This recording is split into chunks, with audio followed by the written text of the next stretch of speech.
मान लीजिए यहाँ पर है पॉजिटिव चार्ज। तो ये पॉइंट तो समझ में आ गया होगा कि पॉइंट नंबर 4 में मैंने लिखा है दी टेंजेंट। टेंजेंट तो सारे समझते होंगे।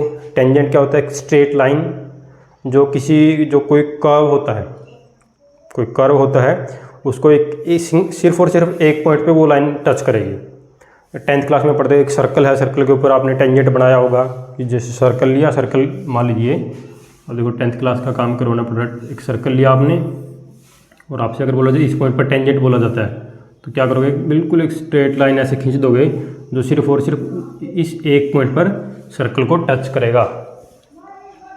तो the tangent at any point on the electric field line gives the direction of electric field at that point. अगर आप इलेक्ट्रिक फील्ड लाइन के ऊपर किसी एक पॉइंट पर अगर आप टेंजेंट लेते हैं तो वो टेंजेंट उस पॉइंट पर इलेक्ट्रिक फील्ड की डायरेक्शन को बताएगा। देखिए ये पॉजिटिव चार्ज है, यहाँ पर ये नेगेटिव चार्ज है।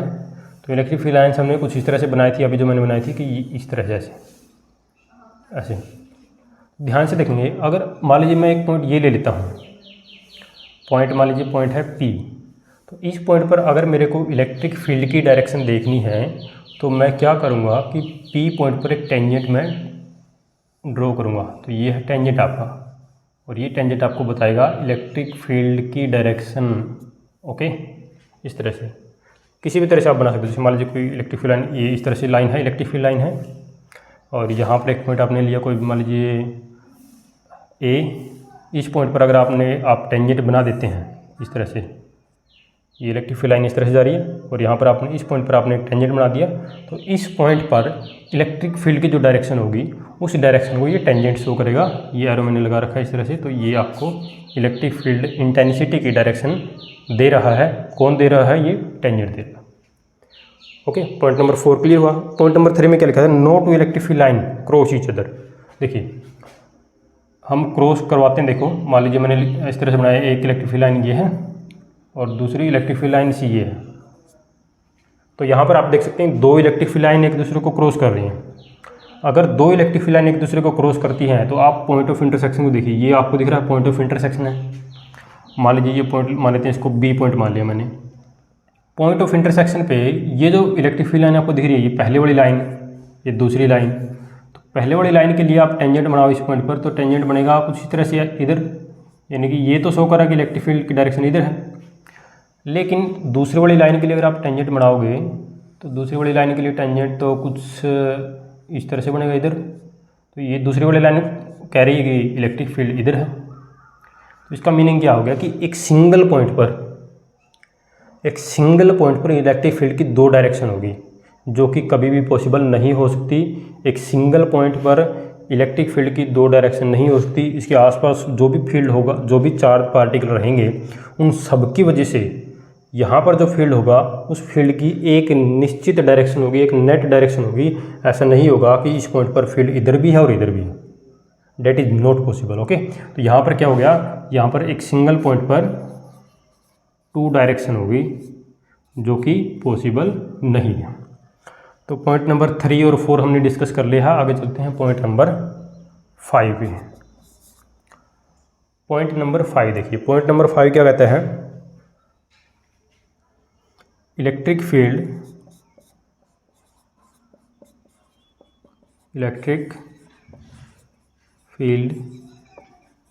Lines are perpendicular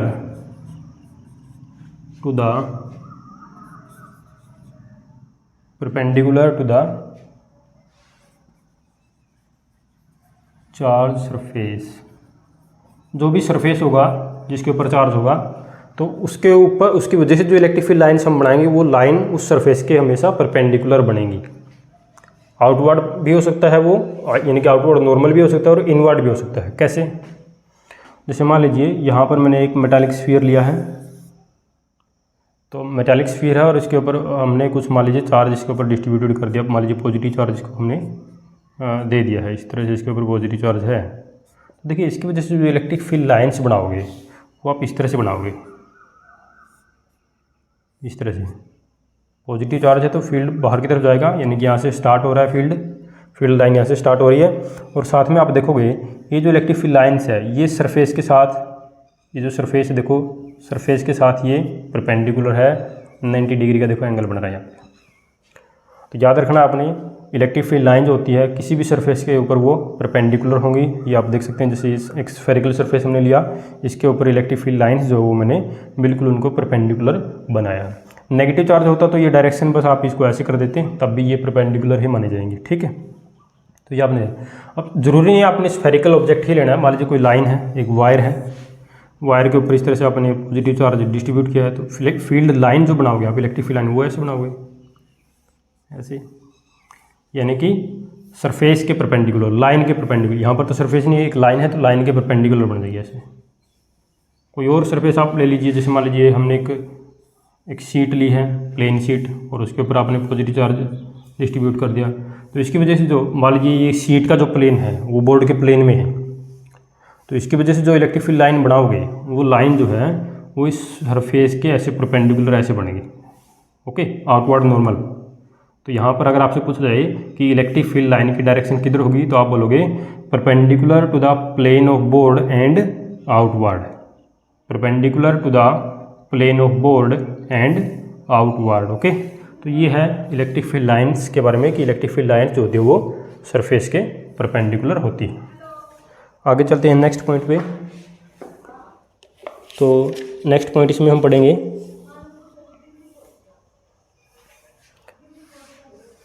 electric field lines जो होती हैं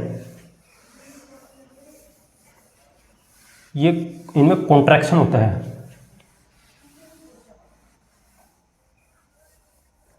लॉन्गिट्यूडनल कॉन्ट्रैक्शन होता है। और ये जो लॉन्गिट्यूडनल कॉन्ट्रैक्शन है ये क्यों होगा और कब होगा वो देखिए।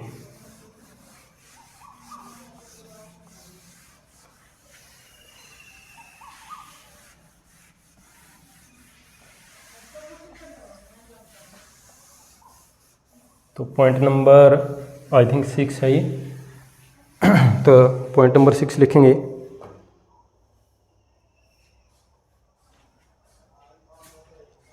पॉइंट नंबर मैं यहाँ पर लिखता हूँ, point number 6,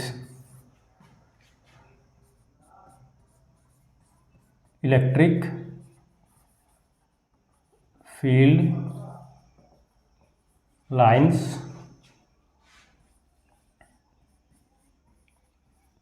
contract longitudinally.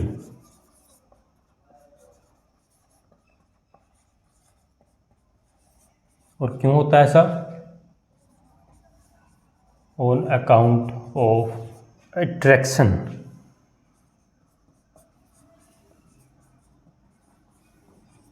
Attraction between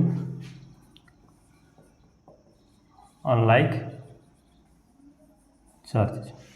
यानी कि अगर आपने एक पेयर लिया है जिसमें एक पॉजिटिव चार्ज है एक नेगेटिव चार्ज है, तो उस पेयर की वजह से जब आप इलेक्ट्रिक फील्ड लाइंस को बनाओगे तो वो फील्ड लाइन एक तरह से लॉन्गिट्यूडनली कॉन्ट्रैक्ट करेंगी। कॉन्ट्रैक्शन होगा किसके अंदर? इलेक्ट्रिक फील्ड लाइंस के अंदर। देखिए कैसे, मान लीजिए यहाँ पर पार्टिकल है, पॉजिटिव चार्ज है, यहाँ पर पार्टिकल है उसके ऊपर नेगेटिव चार्ज है। नॉर्मली क्या होता था? नॉर्मली आइसोलेटेड चार्ज में मान लीजिए मैं मान लेता हूँ यहाँ पर एक पॉजिटिव चार्ज है, सिंगल चार्ज है, नेगेटिव चार्ज नहीं है, तो इसकी वजह से फील्ड लाइन हमने कैसे बनाया था? हर डायरेक्शन में ऐसे आउटवर्ड जा रहा था। सिमिलरली यहाँ पर आइसोलेटेड नेगेटिव चार्ज में हर डायरेक्शन से लाइन ऐसे आ रही थी, यहाँ पर आके मिल रही थी। लेकिन अब क्या होगा? देखो पॉजिटिव चार्ज में इलेक्ट्रिक फील्ड लाइन ऐसे हर डायरेक्शन में जा रही थी, इस तरह से ऐसे जा रही थी, इस तरह से हर डायरेक्शन में। लेकिन नेगेटिव आने की वजह से आपको पता है डेस्टिनेशन इलेक्ट्रिक फील्ड लाइन की कहाँ पर है? नेगेटिव चार्ज पे है। तो डेस्टिनेशन मिलने की वजह से अब ये इधर ऐसे नहीं जाएगी, बल्कि ऐसे थोड़ा सा इधर जाके ये बेंड होगी, मुड़ जाएगी और अल्टीमेटली जो है यहाँ पर आके ये मिल जाएगी। इसी तरह से ये लाइन भी ऐसे इस तरह से मिल जाएगी, और ये लाइन तो है स्ट्रेट इस तरह से। तो ये वाली जो लाइन इधर जा रही थी ये भी क्या करेंगे? ऐसे बेंड हो गए, इस तरह से आएंगी। इधर वाली लाइन भी बेंड होगी, इस तरह से आएंगी, और ये कुछ इस तरह से और ऐसे कुछ इस तरह का स्ट्रक्चर हमको मिलेगा, कुछ इस तरह का जो है इलेक्ट्रिक फील्ड लाइंस हमको देखने को मिलेंगी। तो ये कॉन्ट्रैक्शन हो रहा है यहाँ पे। अगर नेगेटिव चार्ज नहीं होता तो फील्ड लाइन हर डायरेक्शन में फैलती है ऐसे। नेगेटिव आने की वजह से, दो अनलाइक चार्ज होने की वजह से ये कॉन्ट्रैक्शन हो गया है, लॉन्गिट्यूडिनल कॉन्ट्रैक्शन आ गया है। इसी को हम बोलते हैं longitudinal contraction due to unlike charge, attraction between unlike charge. Okay, point number 7 पे चलते हैं। पॉइंट नंबर 7 है electric field lines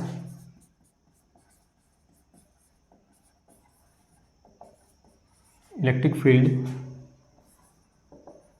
lines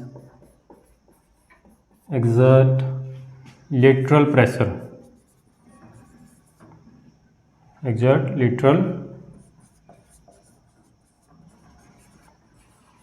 on each other due to repulsion between like charges।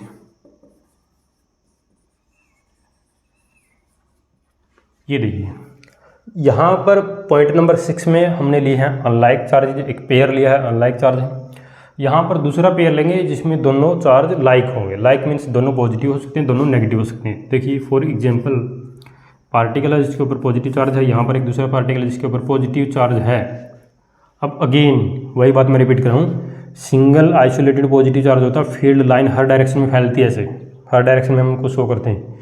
Similarly यहाँ पर भी फील्ड लाइन हर direction में होती है, लेकिन यहाँ पर भी पॉजिटिव, यहाँ पर भी पॉजिटिव है। तो देखो अगर मान लीजिए मैं एक बार मैं ड्रॉ करता हूँ, यहाँ से इलेक्ट्रिक फील्ड लाइन ऐसे मैंने बना दी, सिंगल आइसोलेटेड में तो ऐसे बनाई थी, इसी तरह से इसके लिए भी सिंगल आइसोलेटेड में तो ऐसे हर डायरेक्शन में बनाई थी, तो ऐसे चली जाएगी, ये तो क्रॉस कर गई ऐसे।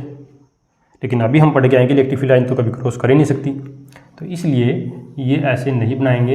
ये क्या करेंगे, फील्ड लाइन जो है एक दूसरे के ऊपर लेटरल प्रेशर अप्लाई करेंगे। लेटरल प्रेशर की वजह से क्या होगा, फील्ड जो है ना, जो इधर जा रही थी वो थोड़ा सा ऐसे मुड़ जाएगी। इसी तरह से इसकी वजह से जो फील्ड इधर जा रही थी वो थोड़ा सा वो भी ऐसे मुड़ जाएगी। सिमिलरली हेयर, तो इस तरह से थोड़ा से दूर भागेंगी। ऐसा लग रहा होगा कि देखो रिपेल करिए, दूर भाग रही है। एक तरह से इनके ऊपर जो है लेटरल प्रेशर यहाँ पर अप्लाई हो रहा है। आई होप कि आपको ये समझ में आया होगा कि देखो दो फील्ड लाइन एक दूसरे के ऊपर देखो लेटरल प्रेशर अप्लाई करें तो आगे जाने से इनको रोक रही है। तो ये जो रीजन देखो बीच में एक रीजन आपको दिख रहा होगा, ये रीजन देखो बिल्कुल खाली रीजन बन गया यहाँ पे। यहाँ पर कोई मैंने फील्ड लाइन नहीं बनाई, तो ये जो रीजन है इस रीजन को हम बोलते हैं ये मिनिमम फील्ड इंटेंसिटी का रीजन है। यहाँ पर इलेक्ट्रिक फील्ड इंटेंसिटी मिनिमम होगी, बहुत ही ज़्यादा कम होगी, और बाकी जगह ज़्यादा होगी। और यहाँ पर क्या था बीच में, यहाँ पर देखो इलेक्ट्रिक फील्ड लाइन बिल्कुल मैंने क्लोज बनाई है, तो यहाँ पर फील्ड इंटेंसिटी सबसे ज़्यादा होगी, बाकी जगह इधर उधर कम होगी। तो ये फ़र्क है दोनों में। आगे चलते हैं पॉइंट नंबर 8 पे। पॉइंट नंबर 8 जो है आई थिंक लास्ट पॉइंट बनेगा इसका। इसमें हम पढ़ेंगे कि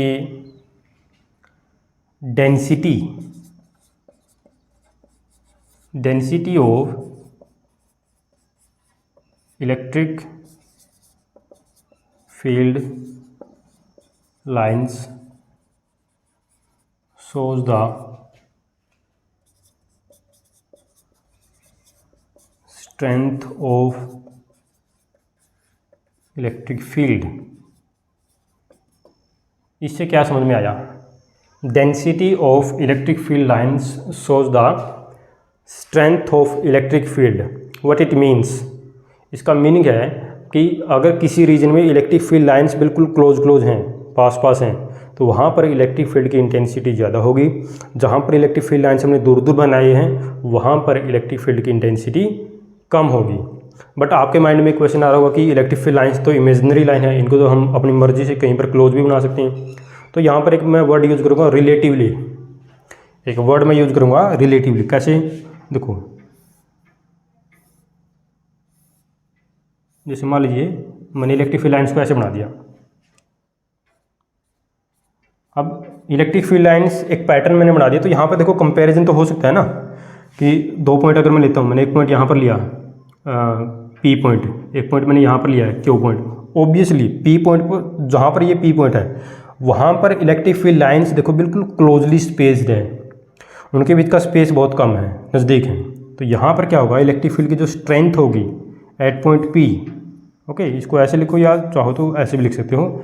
ये ज़्यादा होगी इलेक्ट्रिक फील्ड की स्ट्रेंथ जहाँ पर Q है उससे। रिलेटिवली मतलब कि देखो इमेजिनरी लाइन है तो अपनी मर्जी से इनके नंबर को कम ज़्यादा कर सकते हैं। ऐसा हार्ड एंड फास्ट रूल नहीं है कि आपने इतनी इलेक्ट्रिक फील्ड इंटेंसिटी के लिए आपने 4 लाइन बनानी है, 5 बनानी है, 10 बनानी है, वो कोई रूल नहीं है। बट